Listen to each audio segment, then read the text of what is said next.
एक राक्षस अपने परिवार के साथ एक आइलैंड में रहता था, जहां और भी राक्षस परिवार रहते थे।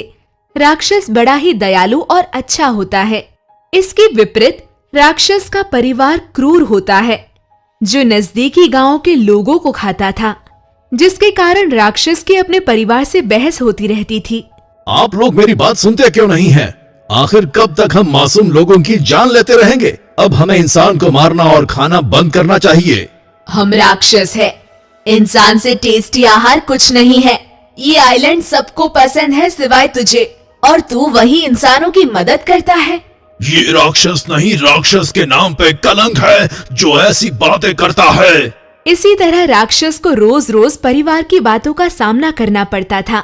वही राक्षस की अच्छाई की खबर लीडर राक्षस को पता चल जाती है, तो एक दिन मीटिंग में सबको बुलाया जाता है। तुमने हमारे नियमों का उल्लंघन किया है।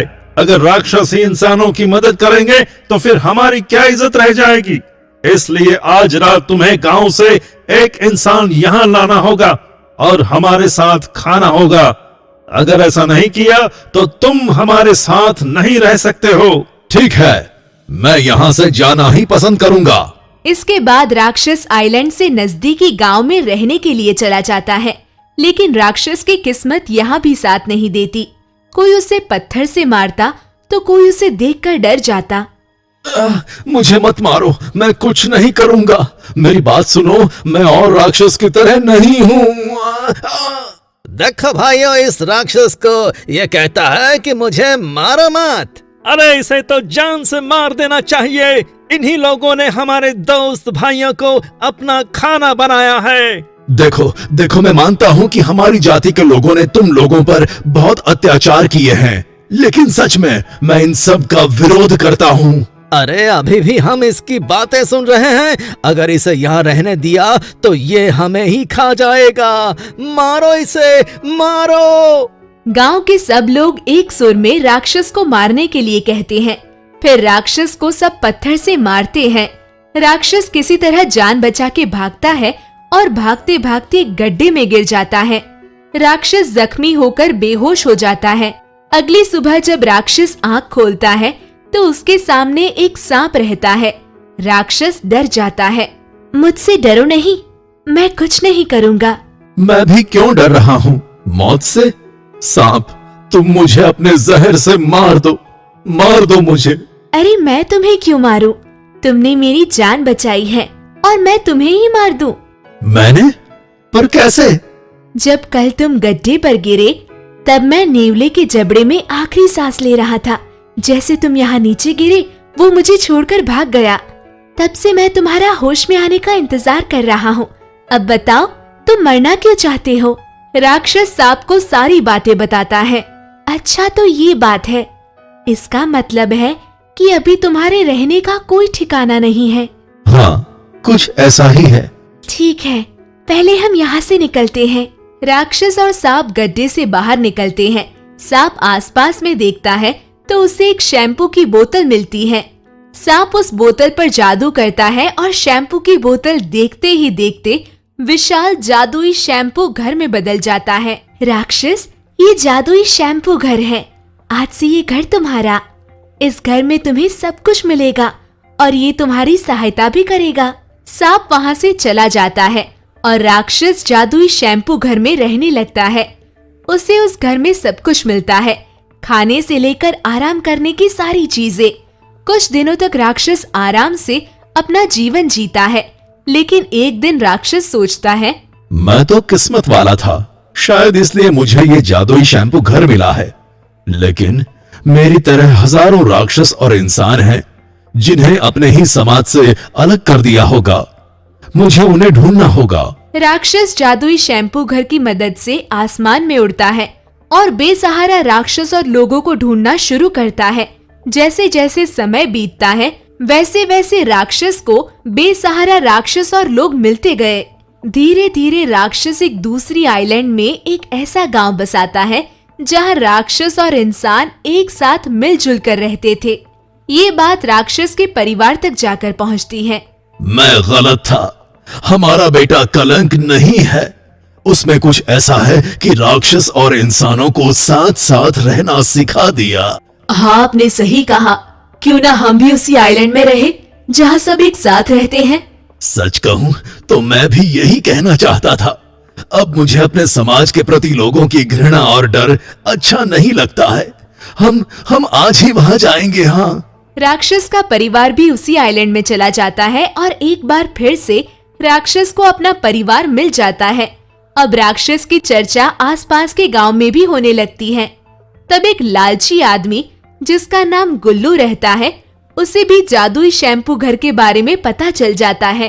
अरे वाह, वाकई में वो जादुई शैम्पू घर लाजवाब होगा। अगर एक बददिमाग राक्षस आइलैंड बसा सकता है तो मैं तो बहुत कुछ कर सकता हूँ। मुझे किसी तरह वो घर उस राक्षस से छीनना होगा। गुल्लू अपने कुछ साथियों को लेकर राक्षस से जादुई शैम्पू घर छीनने चला जाता है। राक्षस, तुम मुझे ये घर दे दो वरना अच्छा नहीं होगा। हाँ। मुझे माफ करना दोस्त, अब ये घर मेरा नहीं है। ये घर उन बेसहारों का है जिन्हें सच में मदद की जरूरत है। इसलिए मैं तुम्हें ये घर नहीं दे सकता हूँ। अच्छा, तो तुम ऐसे नहीं मानोगे तो मैं खुद ये घर तुमसे छीन लूंगा। हाँ। गुल्लू अपने साथियों के साथ राक्षस को डंडे से मारता है, लेकिन राक्षस किसी को भी मारना नहीं चाहता था, इसलिए वह मार खाता है। यह देखकर जादुई शैम्पू घर को गुस्सा आता है और बोलता है, बस अब बहुत हुआ। ये राक्षस इंसान और राक्षस के बीच के भेदभाव को दूर करना चाहता है और तुम इसे मिटाना चाहते हो। अब मैं तुम्हें मिटा दूंगा। जादुई शैम्पू घर गुल्लू और उसके साथियों को रस्सी से बांध देता है, फिर सबको हवा में घुमा देता है, जिससे सबका माथा घूम जाता है। फिर राक्षस के कहने पर जादुई शैम्पू घर सबको माफ कर देता है। गुल्लू अपने साथियों को लेकर वहां से चला जाता है। इधर राक्षस अपने मुहिम में धीरे धीरे आगे बढ़ता है और समय के साथ साथ राक्षस और इंसान को एक साथ जोड़ता है। एक जंगल में मुर्गी के पीछे एक भूत भागता है, फिर भागते भागते उस मुर्गी को पकड़ लेता है। मैं चाहता तो तुझे अपने जादू से आराम से पकड़ लेता, पर किसी को दौड़ा दौड़ा कर मारना और पकड़ना अलग ही मजा है। इधर एक राक्षस रात की ट्रेन से अपने गांव वापस जा रहा था। रात काफी हो चुकी थी, इसलिए ट्रेन में सारे पैसेंजर सोए हुए रहते हैं, सिवाय राक्षस के। कल सुबह होते ही मैं अपने गांव पहुंच जाऊंगा। खुशी के मारे मेरी तो नींद ही उड़ गई है। गांव में सबको बताऊंगा सफर के दौरान मैंने क्या क्या देखा और क्या क्या खाया। राक्षस इसी तरह अपने आप से बात करते हुए पूरी रात गुजार देता है और सुबह होते ही गांव पहुंच जाता है। चलो, आखिरकार मैं गांव पहुंच ही गया।